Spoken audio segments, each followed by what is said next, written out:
said, the scariest moment is always just before a start.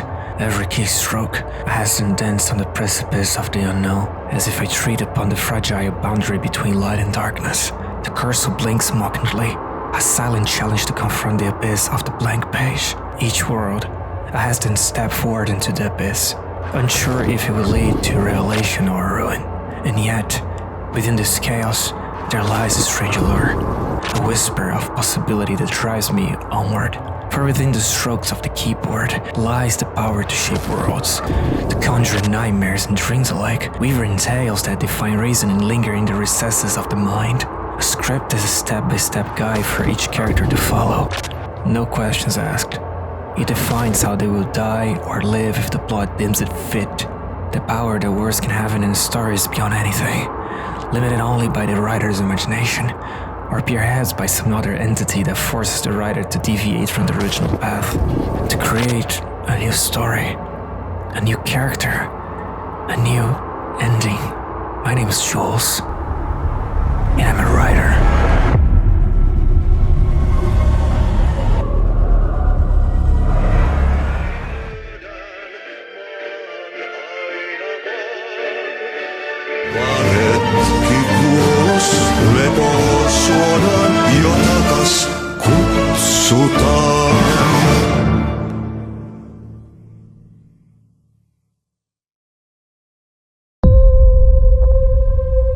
I've been waiting to make this video since I played this game for the very first time in the years of its release. It served as my introduction not only to the world of Remedy games, but also to the Remedyverse. Control left me pondering for weeks, perhaps even longer. I remember finishing the game, setting the control down and staring at the television wondering, what did I just play? Not long after, I delved into YouTube's vast catalog, searching for every piece of media that could help me understand the game. The Federal Bureau of Control had me completely captivated. Yet, I found myself without anyone to discuss with it. But the wait is finally over. 4 years later, I decided to replay the entire game so I can organize my thoughts and, hopefully, engage in discussions with all of you who are watching right now. So, I believe it's finally time. Let's talk about Control.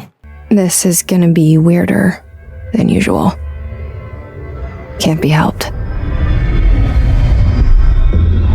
You called me. So here I am.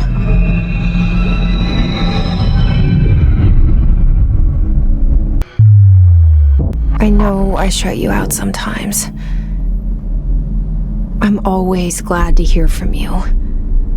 It's just that I get my hopes up. So many times it's led to nothing. I found nothing.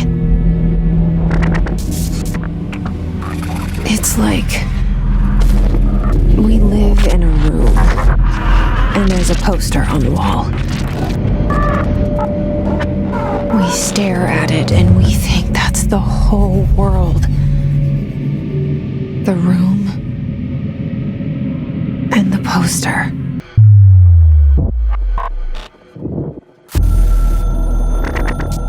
The game immediately seized my attention for its opening lines. The peculiar pastel shades of gray emanating from the monitor, accompanied by the subtle hints of red, created an eerie yet captivating atmosphere. The desaturated hues blended seamlessly with the overall mysterious tone that develops the game from the start. How do I explain Control? There's just so much to unpack. It is a game that even replaying it years after its release feels so unique, refreshing and intriguing, groundbreaking. It's a game where the boundaries are constantly changing. The mystery that surrounds every facet and every room is so tempting. It urges you to uncover all the hidden stories behind classified files, to look for little details. There's enough information to keep you intrigued, but not enough to explain everything. The plot of the game is really complex but doesn't require you to understand everything. It's really well structured. Want to just play through the main story and nothing else? You can do that. Want to dive a bit further and do some side missions exploring the puzzling corners of the oldest house? Sure, and you'll be tempted to dive even further. The level design of this game is terrific. You always accompanied by a minimalist HUD where the only info it provides is your current objective and your health. There's no yellow paint or any obvious guidance as the game holds your hand. No, the oldest house wants you to get lost. It wants you to explore the passion behind the incredible world that the devs built.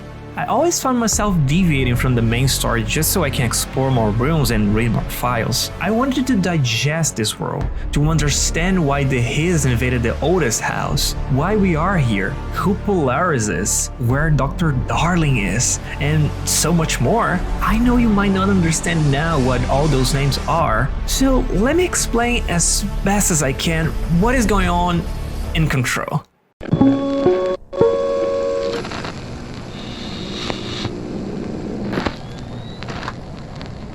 August 4th, 1964. We discovered the oldest house while investigating a suspected altered world event case in the New York City subway tunnels. The agents found their way up into the building. Once we became aware of it, it was there. For the rest of the population, it was hiding in plain sight, a slippery blind spot, seemingly discouraging observation. It's a place of power. An ongoing AWE of its own, seemingly adhering to its physical outer constraints and yet constantly breaking the known boundaries of reality. It's unstable, shifting. Note, for more details on control points and the research and process to stabilize and secure the core sectors, refer to a separate presentation. After extensive research and investigation, the Bureau made the building its headquarters on November 13th, 1968. You are Jesse Faden, and for some reason arrived at the oldest house. The only thing we know is that we are looking for something or someone. Also, something helped us to get inside the building. And this something seems to guide us through our head, like an imaginary friend. We will get there later.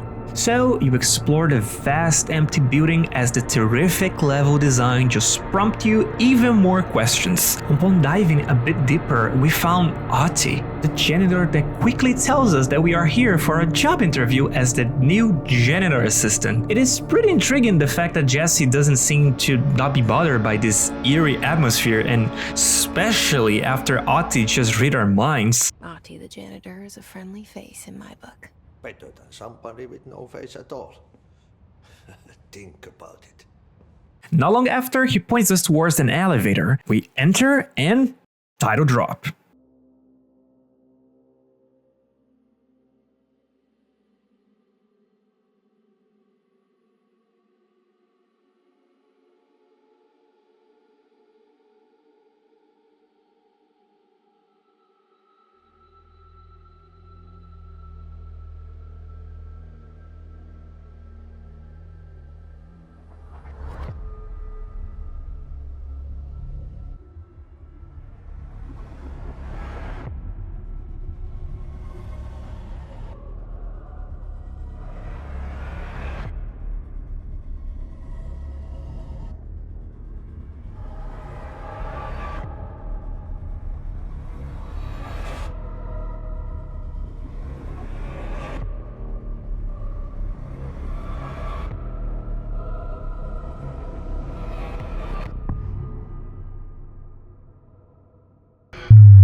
As I pour my thoughts into the blank canvas, I found myself uncertain of their connection. With every word I type, 2 others are erased. A constant tug of war between myself and the page. Is this the story I should be telling? Am I overlooking something crucial? I dare not take further risks. This script must be crafted to perfection. No more room for shortcuts or diversions. I must concentrate, recounting every trial I faced. It is getting dark.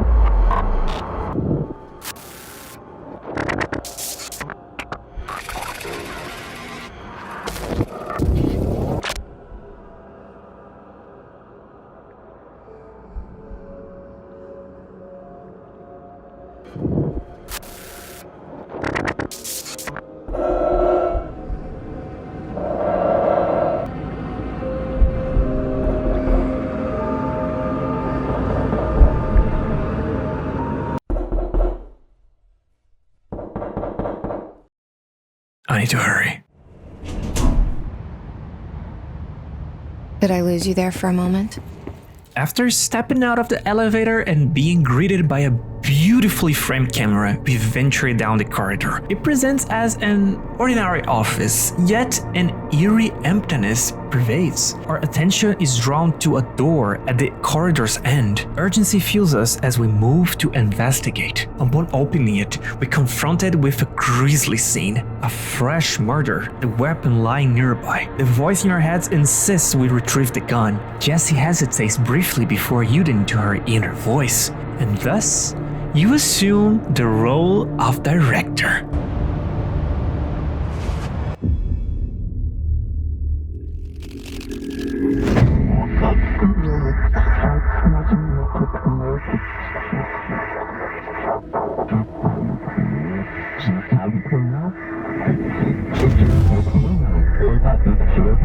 And there goes the poster. Objects of power can cause or be results of AWE's altered world events, intrusions upon the perceived reality. Now, the service weapon is, of course, a prime example of an OOP, a very powerful one. Ingrained in the Bureau's DNA, a key component in our prime candidate program. Come out of that Russian roulette a winner and you're it. So now Jessie becomes the director, and I know you must have tons of questions by now. Don't worry, the game's complexity is intentional.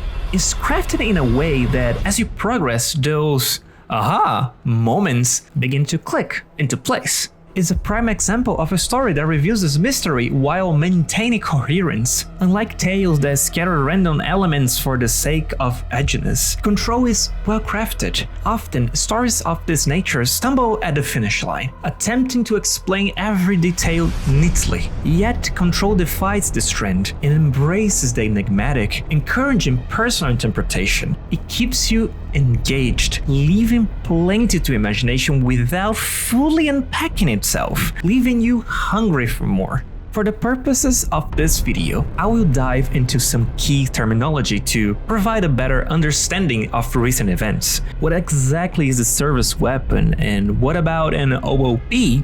Don't worry, I got you covered. Hey, I think you got this. Got this? Okay, right. Hi, I'm Dr. Sam. If you don't know me, I work with Dr. Darling at the AWE research, or OOP research, actually. Anyway, I work on research and I assist Dr. Darling in their research. Now, I'm documenting mind-blowing experience that I'm having now. I'm inside an object of power, right? AWE, it's happening right now inside the script. I know, it's crazy, I'm inside the bathroom. Nothing makes sense, I know, but okay. Come, okay, Sam, I'm coming. Let's come down and explain what is a OOP and a AWE, right? We got this.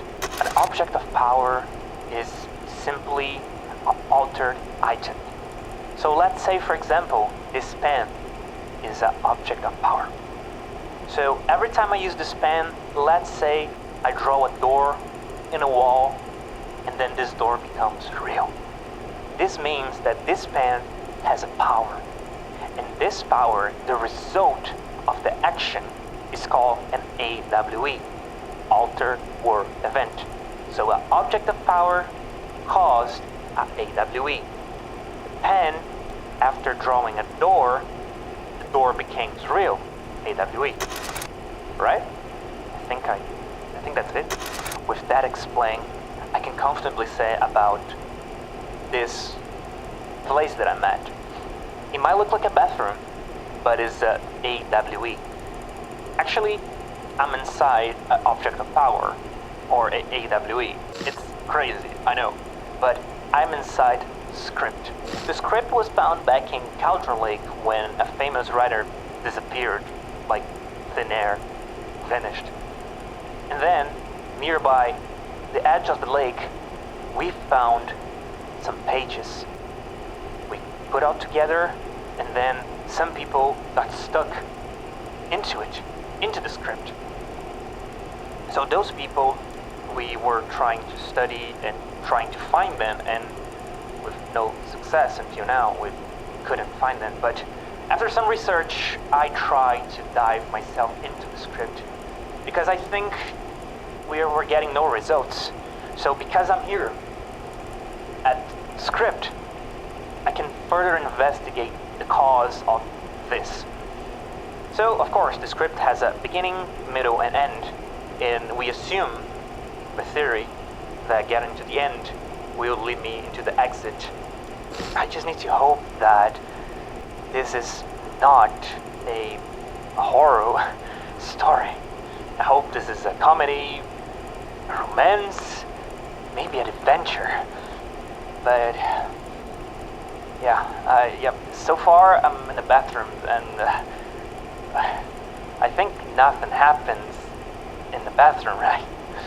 Let's just wait for the next pages, the next chapters, to see what lies ahead in this story. This was Dr. Sen, and I see you in the next video. Bye for now.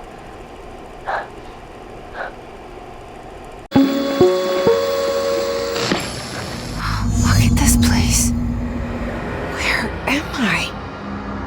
Now we are in the astral plane. Think of it as a second dimension linked to the Otis house. Our objective here is to obtain the service weapon, a trial to demonstrate to the board that we are worthy of becoming the new director. The board is an entity that communicates with the director via the hotline, which is a large red phone accessible only to the director. Through the hotline, one can converse with the board,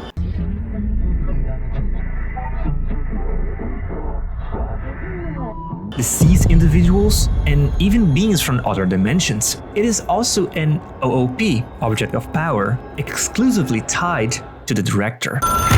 It is a phone. It's an object of power. It doesn't connect to any typical network. A direct line to the astral plane and the board. And my hypothesis is, under the right conditions, to other planes of existence as well.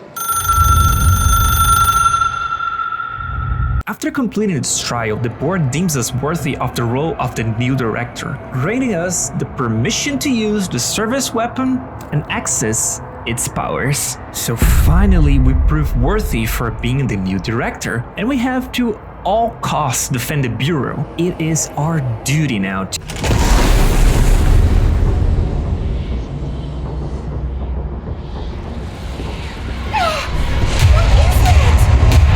You can't let this happen. You can't let this happen. You can't let this happen.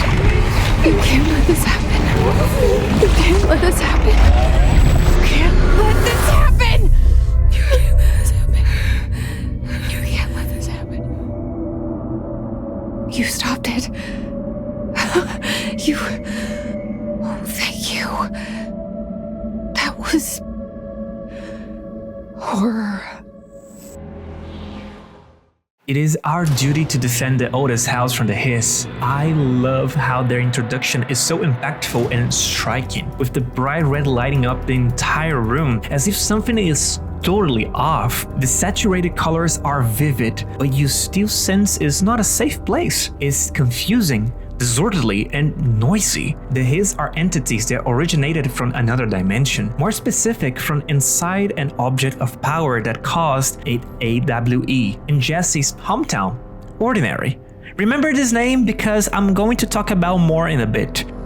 Control can be described as a power fantasy. As soon as you assume the role of director, you are equipped with your service weapon, which is the main weapon and the only weapon throughout the entire game. I know this might sound boring, but the service weapon can also shapeshift into other weapons. Let me explain. You start with its first form, which is basically a handgun. It sounds good and feels really satisfying to use. You don't have to worry about ammo. Instead, there is a bar that appears under the crosshair, depleting as you shoot. It's like an overheat system, and this applies to almost all of your weapons as well.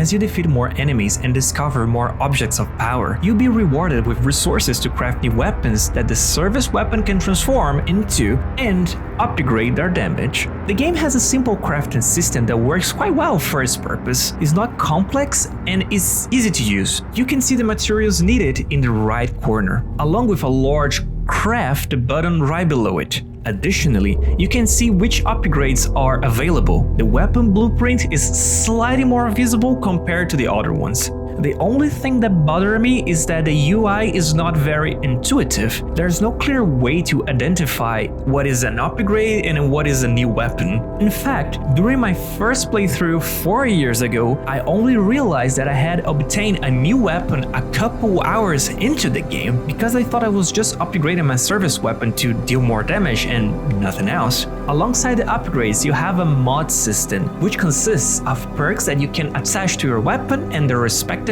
modes. At first, Jesse can only attach one mod for each weapon. For example, one mod for Jesse and one mod for your service weapon's handgun mode and one other one for the shotgun mode. Of course, as the service weapon shapeshifts, it changed its name. The handgun is called Grip, the shotgun is named Shatter.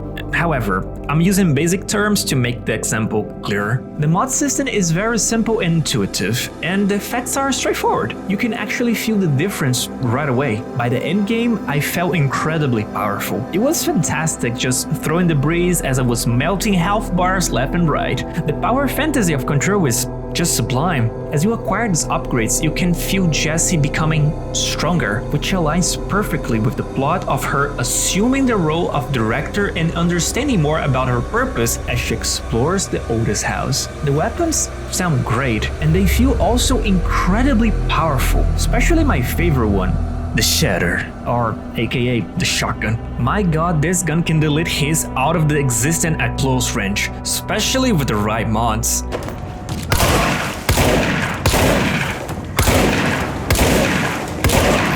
I was always excited to see what the next weapon, the service weapon, would shape into. All of them were incredibly useful and satisfying to use. I often find myself changing weapons on the fly before center encounters so I could utilize all of them and be prepared for more challenging situations. Oh, one other thing to mention is that you can only carry 2 weapons at once.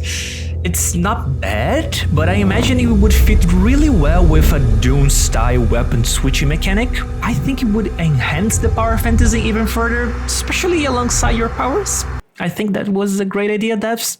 Take notes, please. Jessie is not only equipped with the service weapon to aid her in the fight against the Hiss, but also possesses powerful abilities. Right from the start, you can engage in melee combat, although it's not super reliable because it's always risky to get into melee range. Jessie has a lot of offensive power, but lacks in defense. Even with numerous upgrades, it's common to encounter situations where close encounters can quickly deplete your health bar. As you explore the oldest house, you encounter objects of power that have been corrupted by the Hiss. Essentially, the Hiss has the ability to corrupt individuals or objects, functioning as a dissonance that easily infiltrates the human mind, controlling its victims. These corrupted individuals, represented by the levitating bodies found throughout the game, served as vessels for the Hiss, amplifying its influence. The more individuals the Hiss corrupts, the stronger it becomes. With that in mind, how was Jessie able to resist the Hiss? This is a really crucial question with a brilliant answer.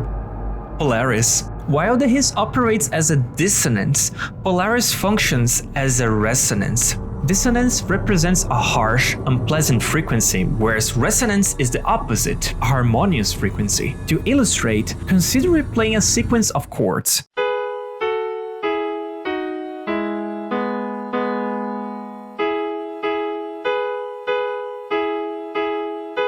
This represents resonance. Now, if you play the same sequence but out of tune, it becomes a dissonance.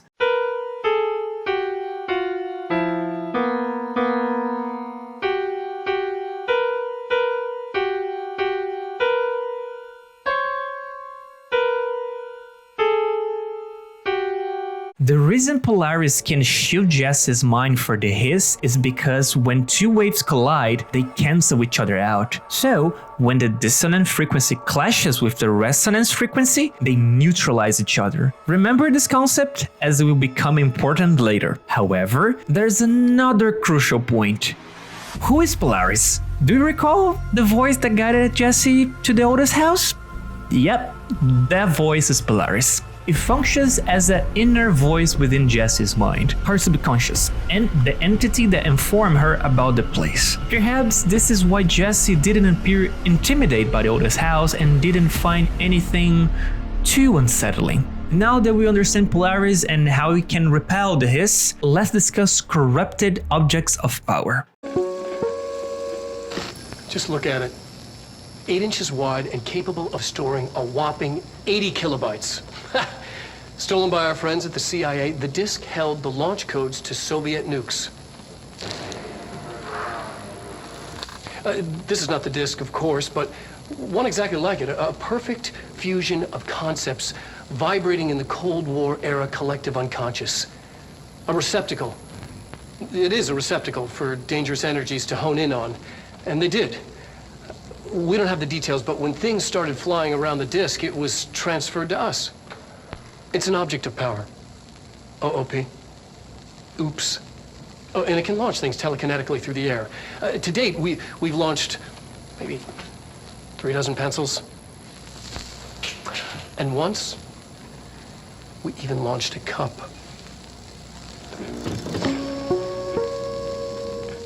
As I mentioned earlier, there are several objects of power scattered throughout the game. These objects can be cleansed by Jesse's using Polaris resonance. By doing so, you are once again thrust into the astral plane to acquire a new ability, and these powers are so freaking cool.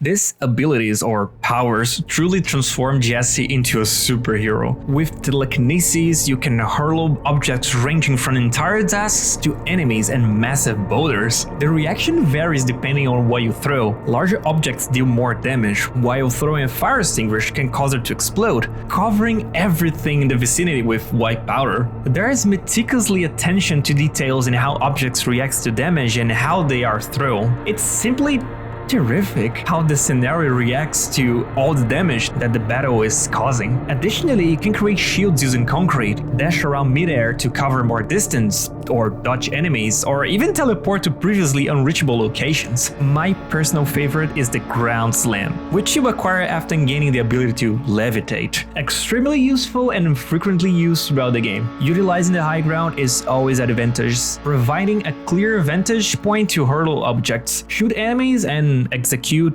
ground slams.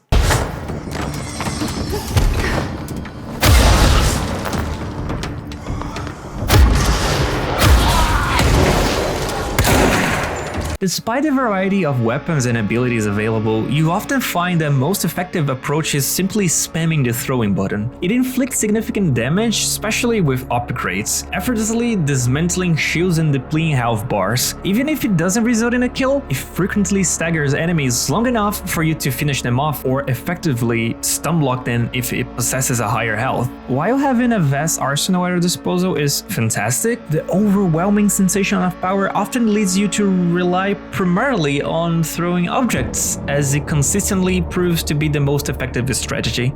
Enemy variety in this game, it's okay. We have normal minions that shoot from a distance and die easily to more tank enemies and armed with the grenade launchers and higher armor. And my favorite one is the distorted, aka invisible dinosaur. He's my favorite simply because you have to use a totally different strategy to kill him, varying the gameplay. I think it would have been nice to have more of those different types of enemies in the game. Of course, we have some side bosses which are okay, they look cool, have some really nice lore behind them, and their fights provide enough variation, despite being weak to the same thing as the other enemies. Big objects flying to them at high speed.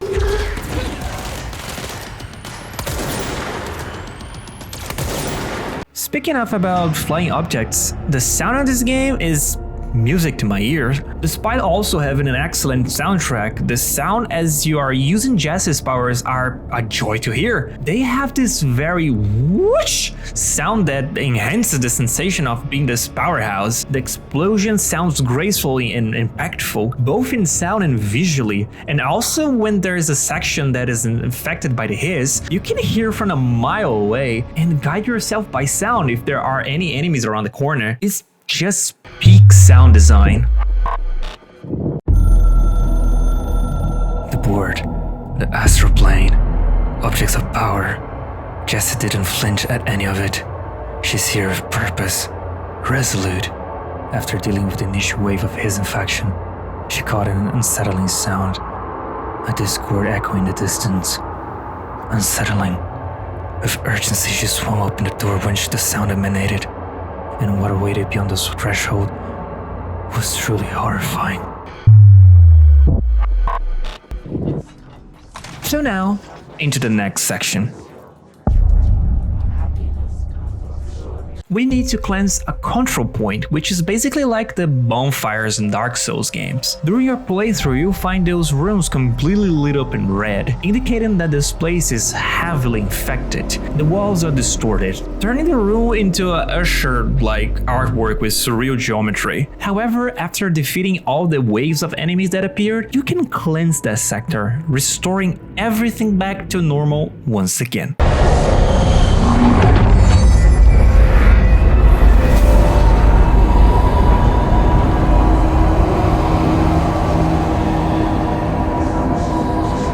Now, after finally dealing with the hiss, we can talk to some people who were taking cover inside the bunker. Inside is where we meet Emily, and I have to say that I really like most, if not all, of the Control characters. They are truly unique and memorable right from the first lines of dialogue. They speak in a realistic manner with all those little details of breathing and the way they casually throw in a sassy laugh here and there. All credit goes to the voice actors who did a fantastic job in every single role.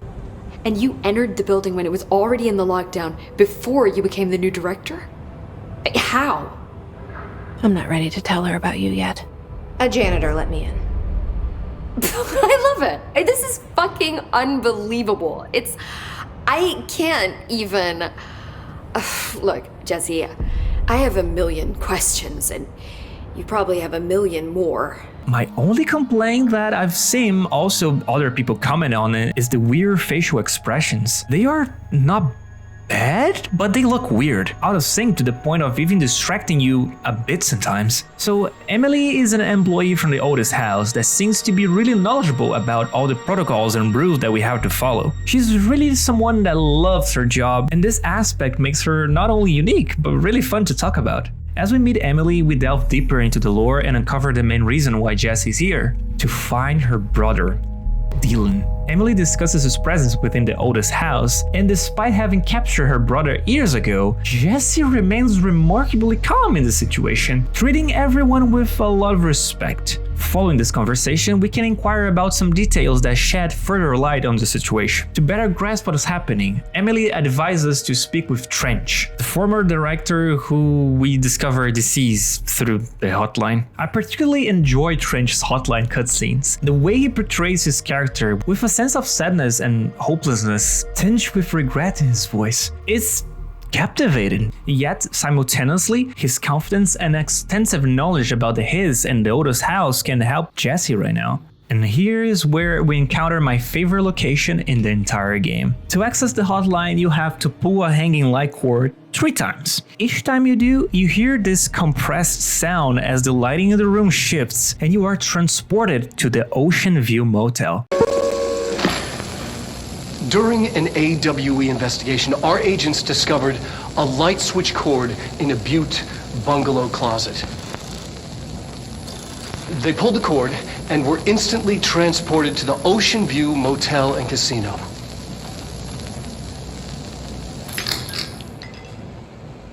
Dream like haze. Whoa. Inside, they found a door marked with an inverted black pyramid. And just like that, it led back to the oldest house, some 2,000 miles from Montana. Now we're finding the cord in increasing numbers throughout the Bureau. Somehow the two places, they became in tune to each other.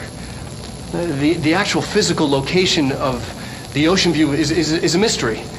Stepping beyond its walls has so far proven impossible. A place of power, like the oldest house.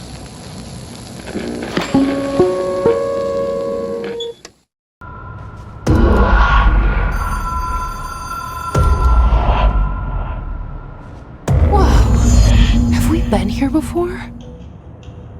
It's a serene, sunny place that serves as a dimensional gateway, an incredibly clever concept. Here, you solve some simple yet engaging puzzles to open a door leading back to the oldest house. What is the most intriguing is that you initially go through a door with a pyramid facing downwards, but you can see other doors with different symbols. It becomes even more fascinating as you discover that each of those doors leads to a different dimension. However, sadly, we only enter through the pyramid door.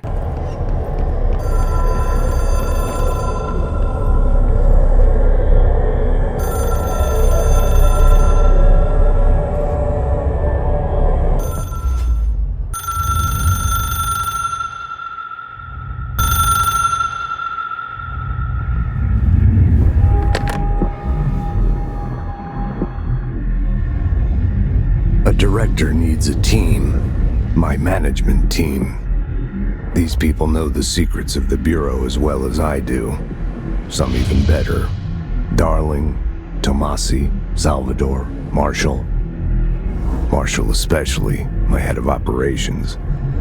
She sees right through me.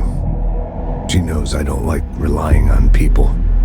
The only person you should fail is yourself. But things change when you become director.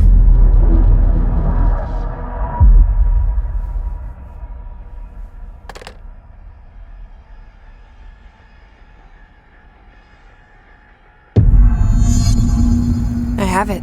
The hotline. I can reach Trench. Well, listen to him. He feels more. After speaking with Trench, our next task is to report back to Emily. We need to discuss Jesse's objective further. After returning to her and conversating for a while, she directs us to speak with Marshall, who holds additional information about Dylan's whereabouts. And Marshall? Helen Marshall is head of operations. She's tough, ex-CIA. She took her Rangers and went to the research sector to secure the HRA production. She hasn't come back. Someone who could help us.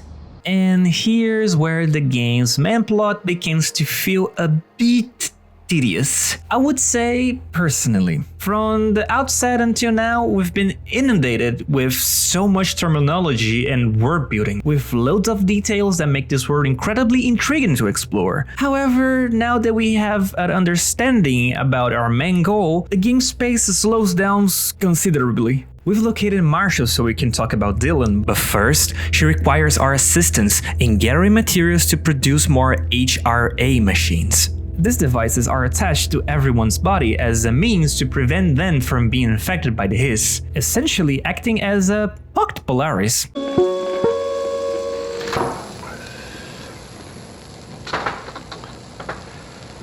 I've been fielding questions recently regarding HRAs.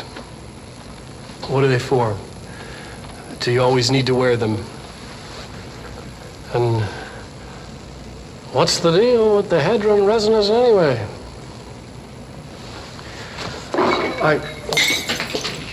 Fuck. Despite what you may have heard, HRAs are not monitoring devices. We're not tracking your movements or listening to your conversations while you're wearing them. We do that regardless whether or not you're wearing an HRA. Think of them as a life preserver. Only instead of water, the thing HRAs protect you from is classified. One day that classified, not water, might pour in, and you'll be glad you got an HRA keeping you afloat. And if you don't have an HRA, don't worry. It'll be quick and painless. Kidding. I'm kidding. We're making more.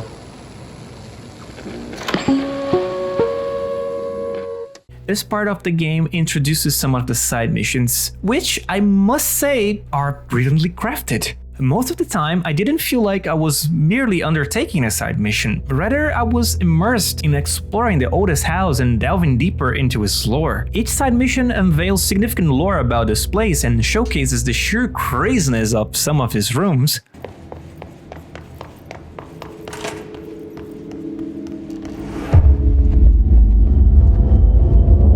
That's got to be an altered item.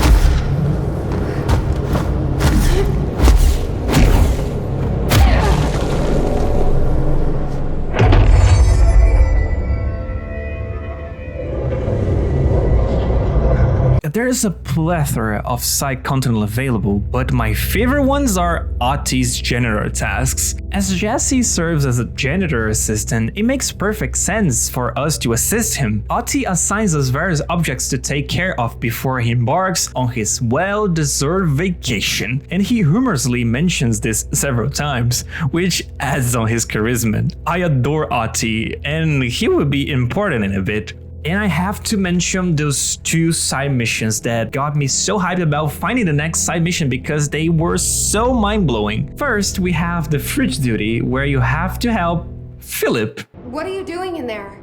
Oh, thank God!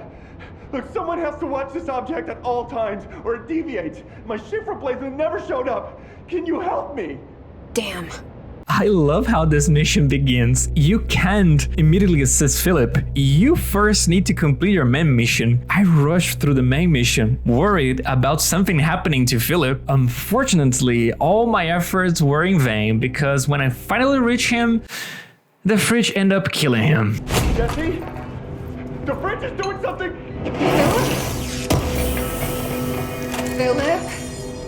Now we need to cleanse it. During this process, we are thrust into the astral plane. But this time, it is incredibly dark and oh my god.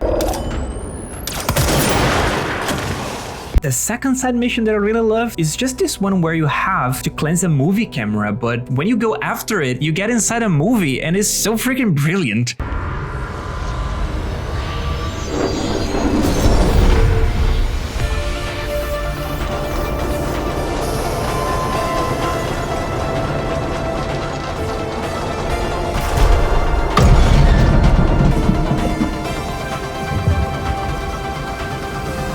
You have the soundtrack that got stuck in my head for a while, and even the mission title becomes your movie name. It's just little details that adds to the immersion. The only side missions that I truly didn't enjoy were the alert ones. My goodness, they can become incredibly frustrating, especially as you progress further into the game. These alerts can pop at any time, even during crucial cutscenes, completely shattering the immersion. Essentially, you are required to travel to a previously cleansed sector where the Hiss is invading. Your objective is straightforward: eliminate all of them. However, these side missions occur almost every time and it becomes tedious to constantly interrupt what you're doing and head back into the opposite direction of your main objectives.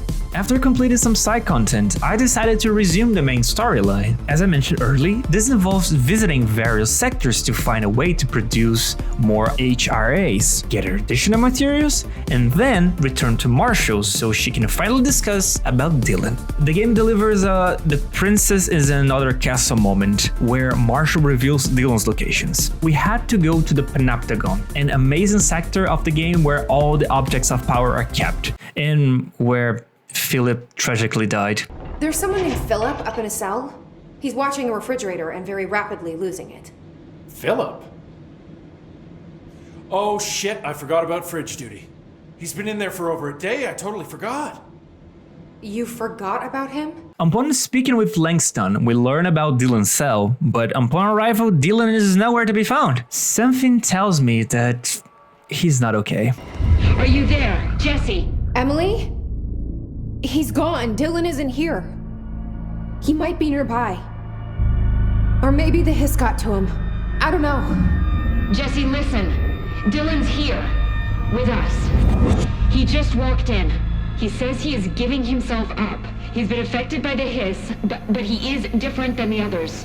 We must isolate him. I'm on my way.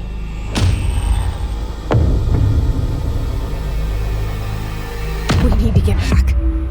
Now we must return to Emily once again to speak with Dylan. And as expected, he's been infected by the hiss. However, let me tell you, his dialogue is simply terrific. I can't quite pinpoint it, but his lines as he descends into madness while the hiss speaks to him and then returns to calmness evoke an eerie and discomforting sensation that perfectly embodies the essence of the hiss. Real anymore. It was a game. We were in a game. And it was a fucking boring game. But you couldn't stop playing. And then it shifted again. Or maybe it was another dream already. Or maybe I'm just confusing them. But in this other dream, it was more like a musical. This is an ordinary song about an ordinary girl from an ordinary town. It's the ordinary story. Dylan wants us to understand better about what's going on, and here's where the game picks up the pace and starts to reveal a lot of things to us, explaining the plot, making things clearer, at least most of it. So basically, Dylan directs us to the Prime Candidate Program sector, where we uncover Trench's motives. After North Moore stepped down, I doubled every effort to find new Prime candidates. There was no one. No one but me. That wasn't good enough. I pushed hard. I never wanted the Bureau to end up in that situation again. The Bureau needs a director. Always. When my time reaches an end, I want more options on the table. P1 through P5 were all false leads, dead ends, and disappointments. Then P6, Dylan Faden. He fell into our arms. No parents, they're gone, casualties of an AWE. The boy has exceptional talent. The oldest house will be his home. We'll build him from the ground up. He'll be trained and taken care of. Darling can be in charge of this project. I can't. I'll stay away. I will not fail the boy like I failed my own family, my daughter and my wife. We weren't careful enough back then. Something came home with me. I took work home. My Susanna got sick. When I realized my mistake, I wanted to bring her here for Darling to do what he could. Kate flat out refused. Civilian doctors treated our daughter, but they didn't have a clue. She died. Kate left me. Same old story. That was a long time ago. The Bureau is all I have now. And the Prime candidates are our future. There are two. P6 and P7. We're spoiled for choice. Fearing the paranormal threats that invaded the Otis house, Trench initiated this program to identify suitable candidates capable of combating these threats. According to some files, the first 5 candidates were false leads, but candidates P6 and P7 ultimately proved to be the most promising. Candidate P6 underwent rigorous training since childhood, essentially being raised by Trench and Dr. Darling. He endured intense tests and questionable methods of conditioning to prepare him to become the next director. However, the side effects proved too severe, ultimately driving him to insanity or, at very least, leading to his infection by the Hiss. Candidate P6 is none other than Dylan, Jesse's brother. We also uncovered the story of how Polaris and Jesse first connected, which occurred through an object of power, the slide projector in their hometown.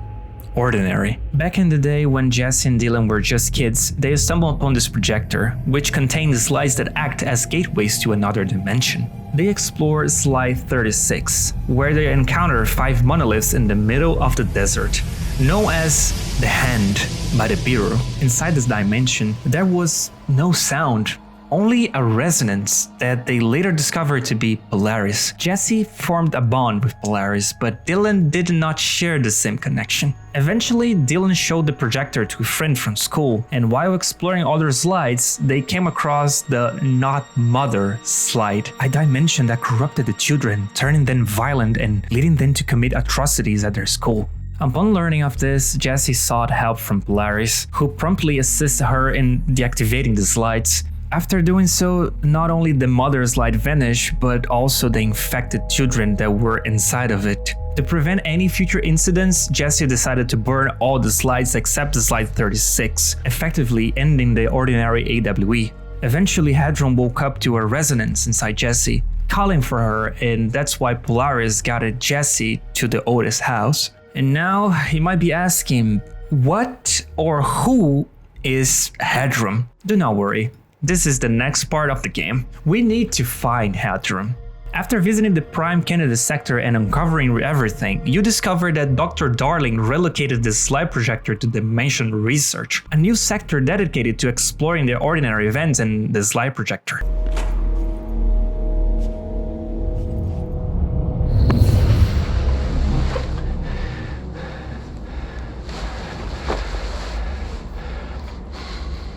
Effective immediately.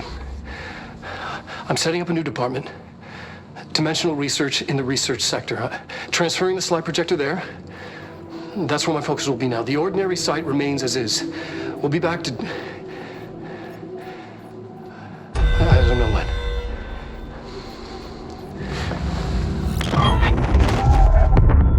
Darling took the projector to the research sector. He dedicated a whole area to it, so he knew it was important. Dimensional research. That's where we go next.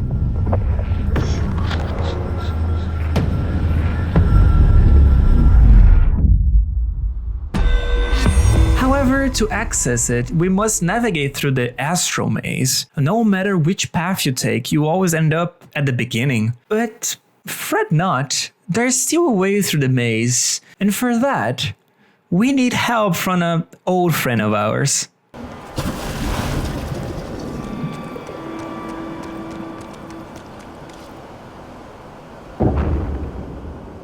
Ahti?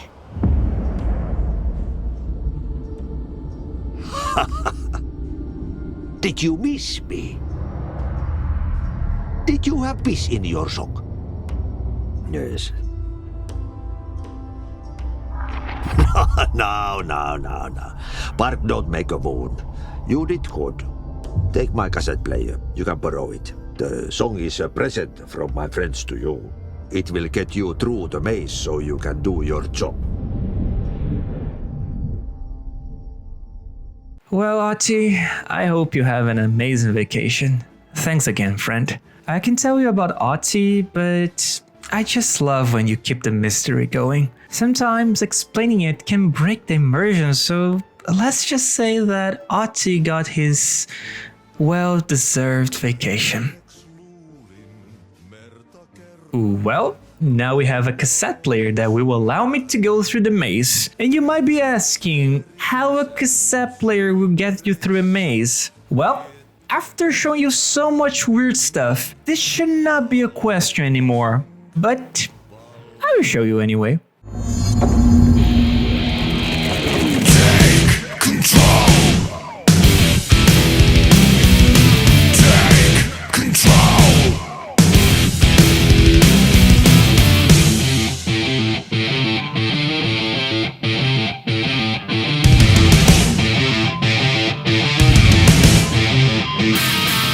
I see a vision rising dreary, fading in a shooting play. Twilight games in the town called ordinary. An eye of light reveals a gateway to doomsday.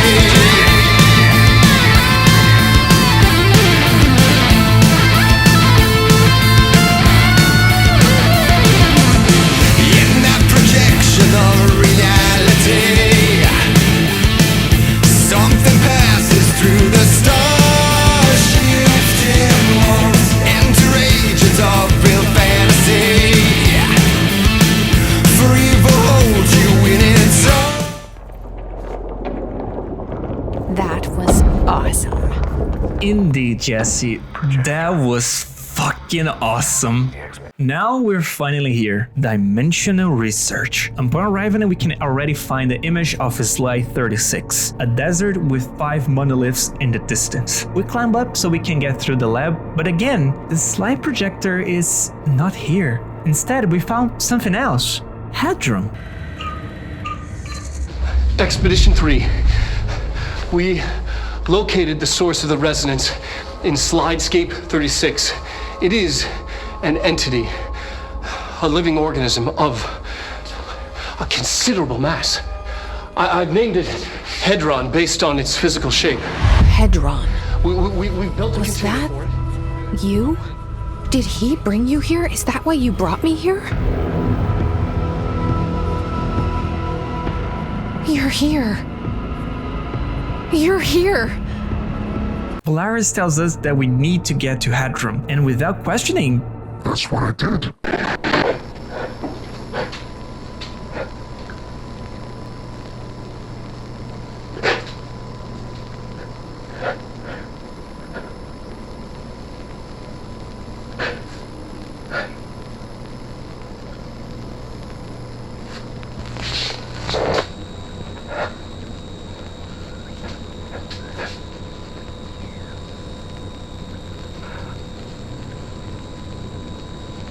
I'm Dr. Casper Darling, and this is my final message.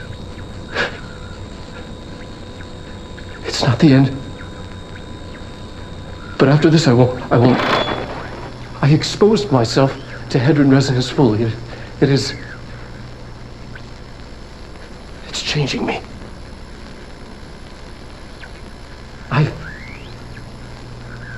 I've seen.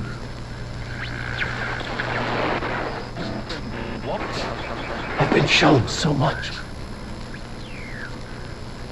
Slidescape 36 was where Hedron stopped the spread of another. It's terrifying. It really is. It's another source of resonance. Trench was exposed to this other. It will now spread.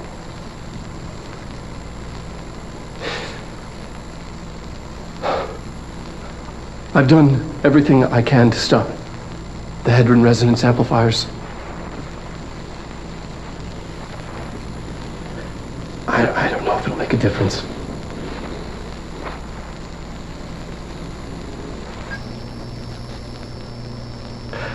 I won't be here when it happens.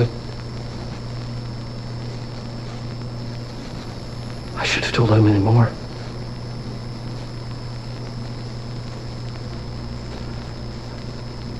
I'm being sent one more lesson. Something wonderful, I think.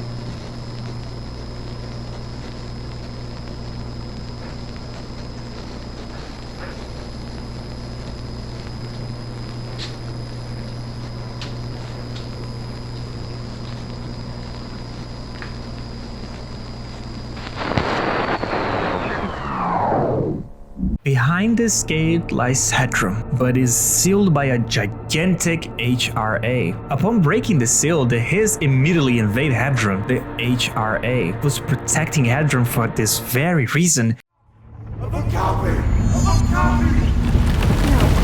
Bit by bit, we begin to eliminate the Hiss, clearing our path. We need to cleanse the antennas that seem to be amplifying the Hiss dissonance, allowing it to attack Hedron. It's an incredibly intense sequence where the game throws all manner of enemies at you, relentlessly trying to impede your progress towards Hedron. As we navigate through this madness and cleanse the final antenna, we can finally reach Hedron.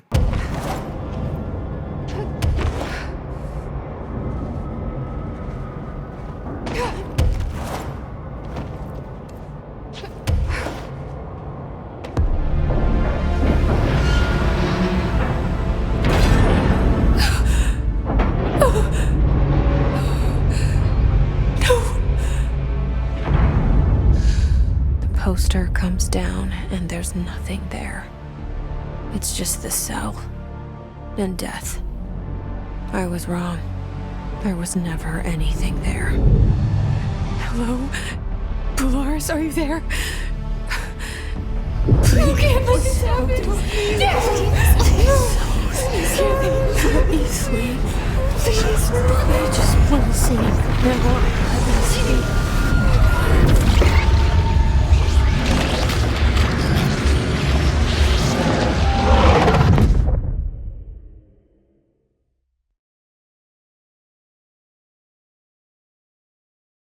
You are a worm through time. The thunder song distorts you. Happiness comes. Light carols you know.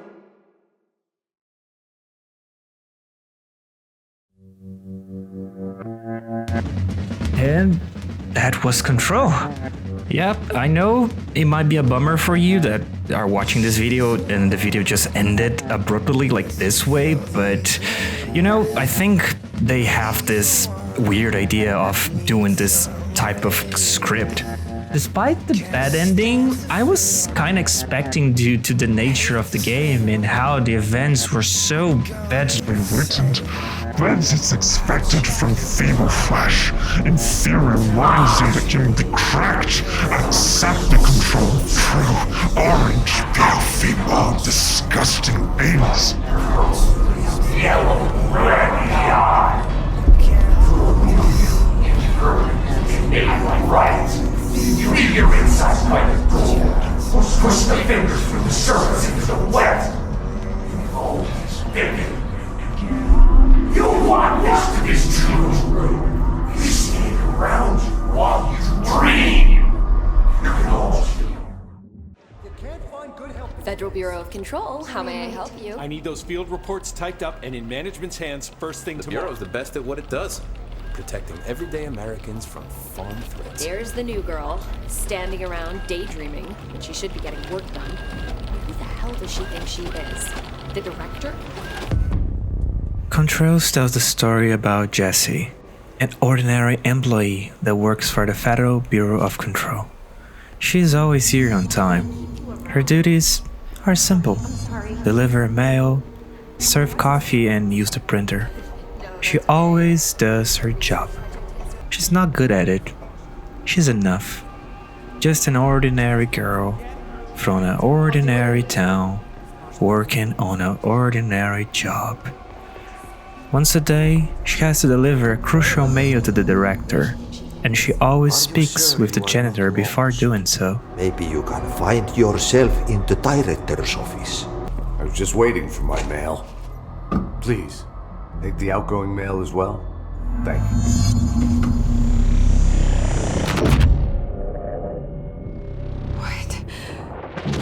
What is happening? I don't like this. No, this isn't me. I'm not me. I can't. Why can't I feel you? Oh, I've forgotten something. I can't think. Oh, I'm lost. Wait, that was different? Anyway, Jessie needs to keep focus on her job. So once again, Controls tell the story about Jessie an ordinary employee that works for the Federal Bureau of Control. She's always here on time.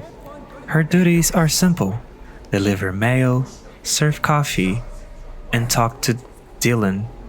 She always does her job. She's not good at it. She's enough. Just an ordinary girl from an ordinary town working on an ordinary job. Once a day, she has to deliver a crucial mail to the director, and she always speaks with gender before doing so. You should keep trying. You are getting closer. I need to go inside. I need to keep moving. I won't let them win. That's how it happened. The Hiss got Trench first. He turned on the projector. He let them in. I have to remember the Hiss. The Hiss is the enemy.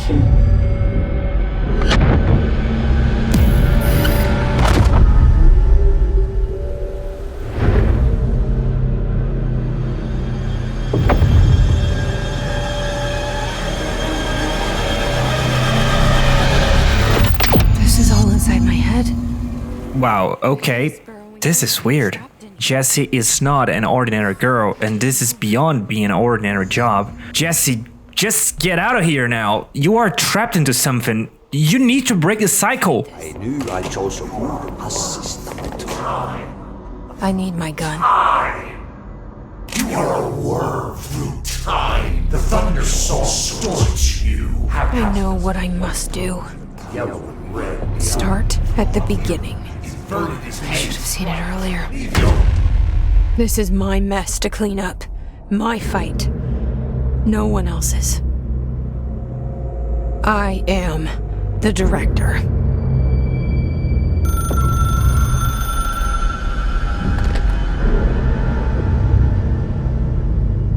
Hello, this is Dr. Casper Darling.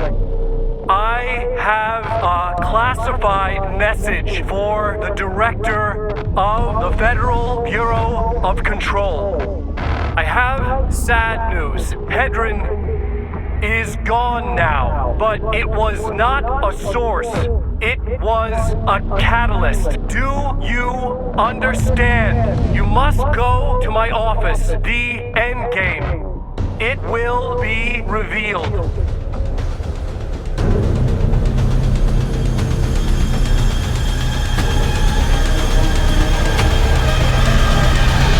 As Jessie regains control of herself once again, there's still something off. Her mind isn't entirely back on track, and it appears she's still trapped in this dimension. Upon reaching Dr. Darling's office, we discover another light cord, allowing us to access the Ocean View Motel once again. There, it seems Darling left us a final message, perhaps a way to cheer us up. Or maybe... what is that? Power of change, a place to pass through, connecting everything. This is a dream inside my head. Why shouldn't it take me anywhere I want to go? Nobody knew her name, but she turned up just the same. There was a knock on the door, a thump on the floor, and the party turned insane as she called out her name.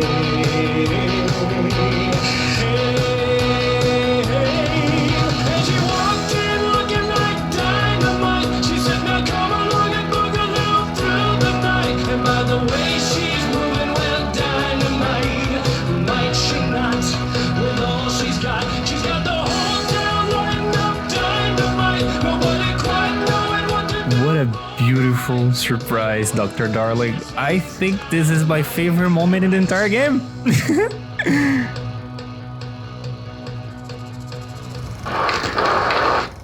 This is so weird. But it is my head.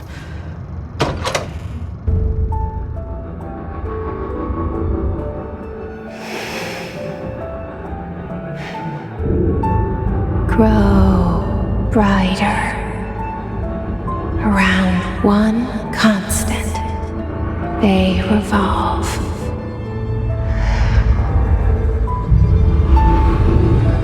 Hedron is dead, but you're alive here in me. Maybe Hedron put you in our heads when we met her. Maybe you were always there, and she was just trying to teach me how to trigger you. Maybe I'll never understand. Maybe I don't need to. Trench was the first to be corrupted by the hiss. Slowly, over the years. His need for control only made it worse. It was Trench who took the projector to the nostalgia department. He opened the door to the hiss. Just like that. With Hedron dead, the hiss tried to corrupt me too. But I'm stronger than them. We're stronger. They're waiting. They'll try to stop us. Before we delve into the final act of the game, I must talk about Dr. Darling. I saved the best for last because, to me, he's the start of the show. The best character in the entire game. It's simply outstanding how well he fits into the game's universe. Darling's appearances are always live action, recordings that seamlessly blend with this game, adding to their own peculiar charm. Throughout the game, you come across numerous media files featuring Dr. Darling's videos. He explains not only places but also objects and terminology from the game. It's incredibly engaging to sit back and watch his quirky dialogue as he talks about supernatural beings. Container cells. Sorry to interrupt, sir, but I need the code for the quarry elevator. Oh, Emily. The code's BlackRock 665. Neighbor of the Beast. Get it?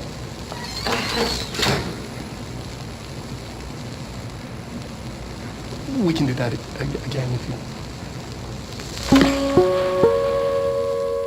And a cool fun fact is that the actor who portrays Dr. Darling is the same voice actor for Alan Wake, Matthew Peretta, which adds another layer of charm to the character. There is something truly captivating about Darling. The way he exudes his passion and euphoria as we uncover more about the oldest house and the astral plane. It's impactful to witness his increasing worry and desperation as we progress throughout the campaign, especially after we hear his final message. In my theory, despite seeing him communicate with us via the hotline, I don't believe he's dead. His manner of communication seems different from the others, as if he's reaching out through something else. Unfortunately, we never find him in the game, but whatever it is, I believe he's still around, rooting for Jesse.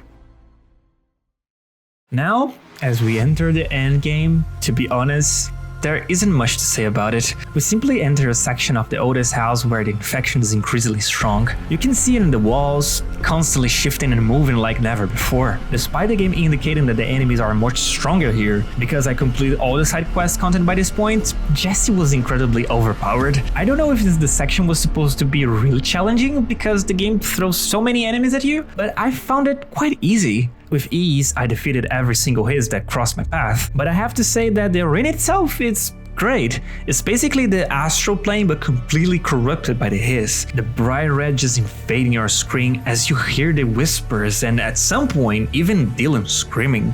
After killing all the hiss, we proceed to the pyramid where Dylan is, so we can finally cleanse his mind from the hiss and end this for good. And the truth will fall down of you! You are home! You remind us of home! You've taken your boss! You!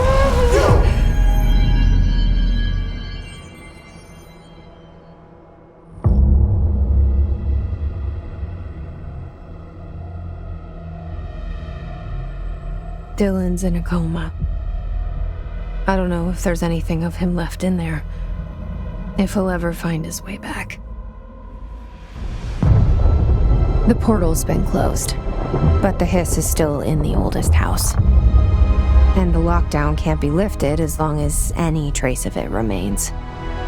I'm working on a solution with my management team, but there is still a long road ahead. I'm the director of the Federal Bureau of Control. We're in this together. You and I.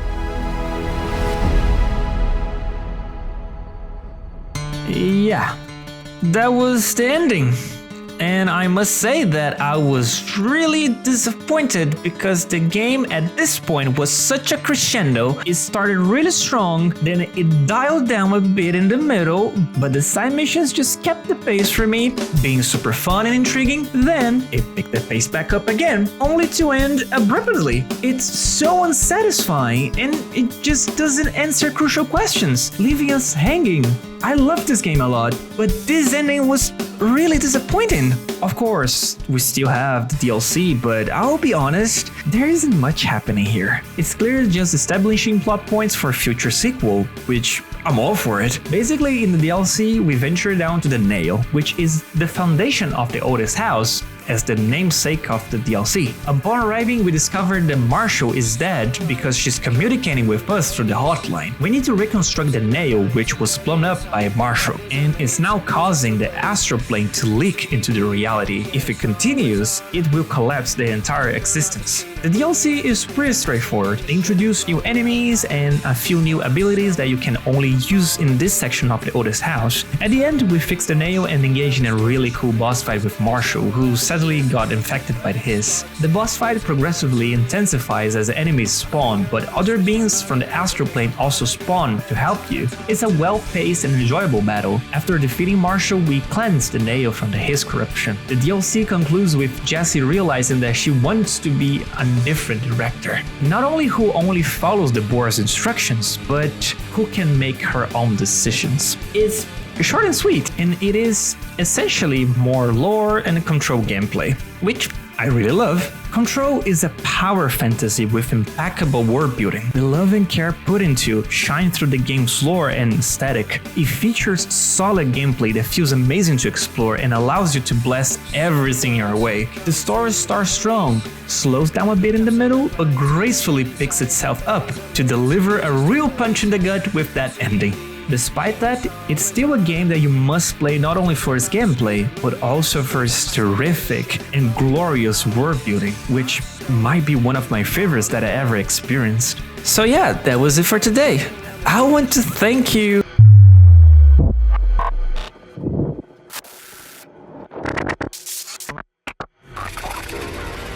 I can't seem to... I've forgotten it. I'm sorry. My name is Alan Wake.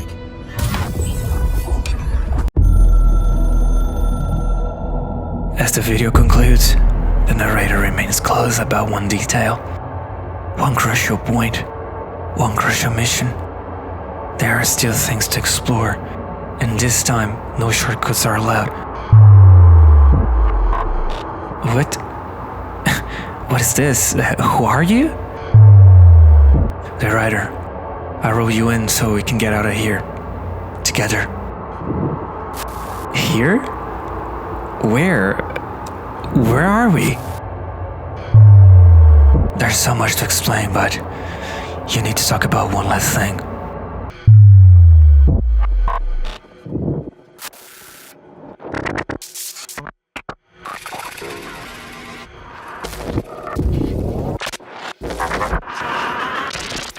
Control also came with a second DLC, AWE, also known as Alan Wake Expansion, and I must say, I love this DLC so much. Firstly, when I played Control for the first time, I knew about Alan Wake, but I hadn't played it. When he appeared, I got so freaking excited and surprised. That was when I felt the need to finally play Alan Wake for the first time. The DLC in itself is pretty good lore-wise, where because Control now is a part of Alan Wake's universe, he explains a lot of stuff, like Hedron Lake supposedly being an OOP, or Alan Wake also being a para-utilitarian. And one amazing thing is how it explains a lot about Alan Wake universe to more and more questions. Control is the perfect example on how to write mystery. It never answers everything, just enough to keep you interested. The gameplay here is the same, but with a small new addition. You need to use the light to harm certain enemies and navigate through specific sections. It's essentially Alan Wake, but you are playing as Jesse and you are in the Otis house. The section where the DLC takes place is also quite dark and has that distinct Alan Wake atmosphere. I believe if you are a big Alan Wake fan, you are going to adore this one, especially if you didn't know much about it like I didn't back in the day. There is also a main boss in this DLC, Dr. Hartman, who heavily utilizes the light and dark mechanic. You have to solve puzzles by lighting up specific arenas using generators, otherwise you take damage if you remain in the dark. It's somewhat repetitive and can become quite tedious, but the DLC isn't too long. And of course, you get a bit more lore of what possibly happened to Alan after the final of the first game. It actually gets you really hyped for playing the sequel and gives you a little taste about what to expect. Hartman won't be a problem anymore, Langston. But investigations need someone to run it. Interested? I've seen what happens to sector heads, ma'am. No, thank you.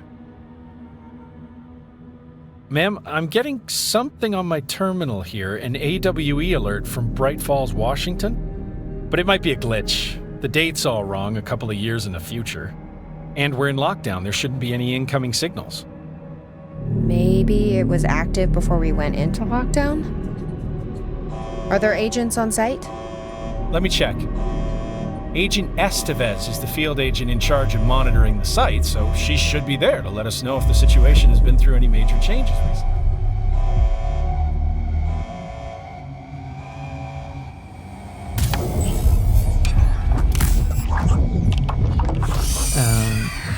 Hello? I think I just finished the last part. Are you still here? Ryder? Do you still hear? Please? Where am I? I need to get out of here.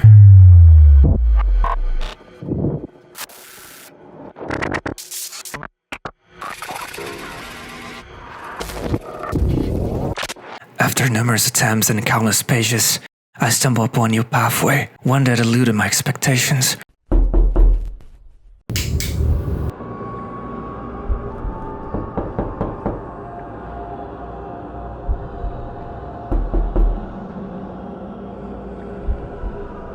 Was it there all along? Did I overlook something crucial? Even after hours of writing, waiting for the effects of my actions, I found myself no closer to resolution.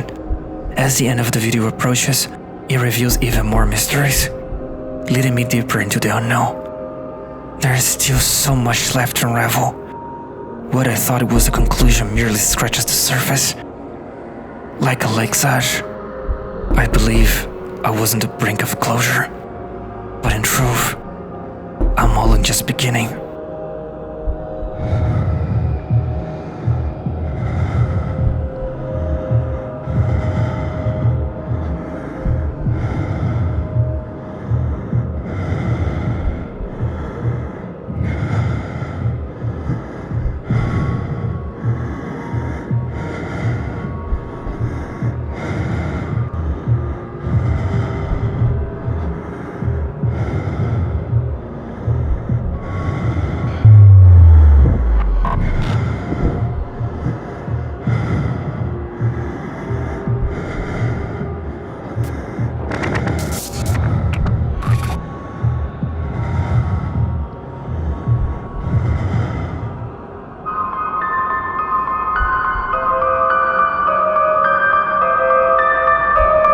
It's not a video essay. It's a retrospective.